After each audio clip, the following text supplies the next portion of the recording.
everyone, I'm Bonnie from the Gottabees, and I am in Boston in the United States. Now, our company came to the 2019 AHA Festival, and we are so excited to be collaborating with Ranga Shankara again. And today, we have a brand new piece of theater for you. It is a tiny piece of theater. And in this piece of theater, there are no words, but there's some beautiful music that Brendan and Tony created for us, and you might remember them from our shows this past summer. So, I think it's time. I think I'm gonna get on my costume. And I'll see you in the theater.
right, are you ready to try this at home?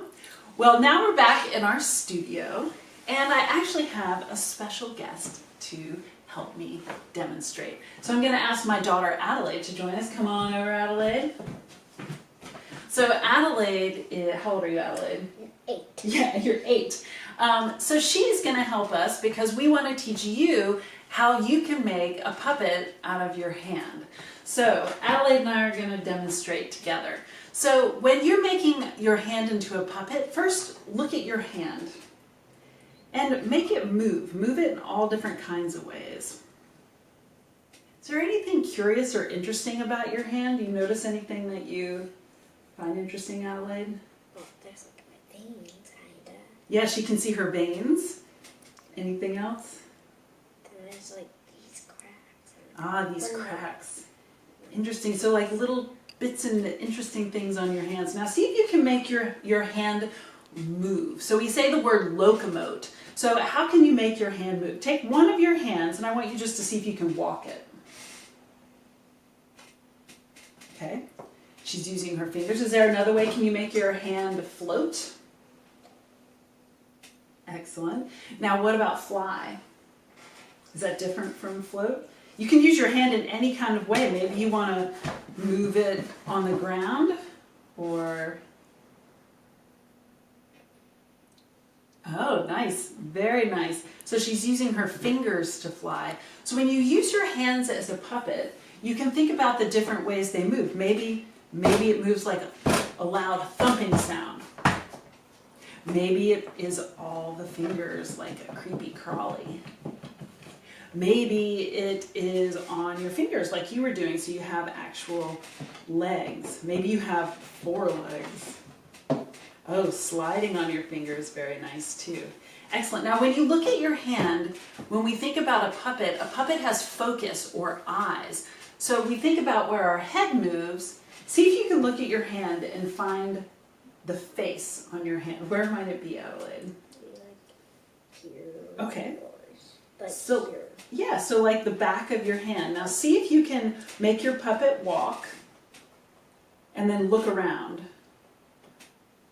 Very nice. So you turn your hand to see where it looks. Because a puppet needs to look somewhere and go and back up. And look somewhere and go and back up. Very nice. Now see, Adelaide, if you can make your hand be really excited. Excellent. Now how about, can you make your puppet be really sad? Notice the difference in the speed of how she moved and how tiny her moves were, which is really big. Now can you make your puppet really bored? It got really still and kind of floppy. How about if your puppet is really angry? Can you look around and be angry? Very nice. So the movements got really sharp and our eyes moved very quickly. We think about that when we're bringing a puppet to life. Now my challenge to you, and to you, Adelaide, will be to find an object, and I'm going to actually ask you to find an object in your house that could be magical, or it could be unique, or you don't even know what it is. Adelaide, I'm going to ask you to find an object on my shelf really quick. Oh, popular item, very nice. Now, just like you saw in our show, where these tiny little balls fell from the sky, Adelaide could recreate our story over there with her hand and with this really interesting object. So my challenge to you is go out, make a puppet show with your hand puppets and with ordinary objects in your house and your garden. And if you can do that, you'll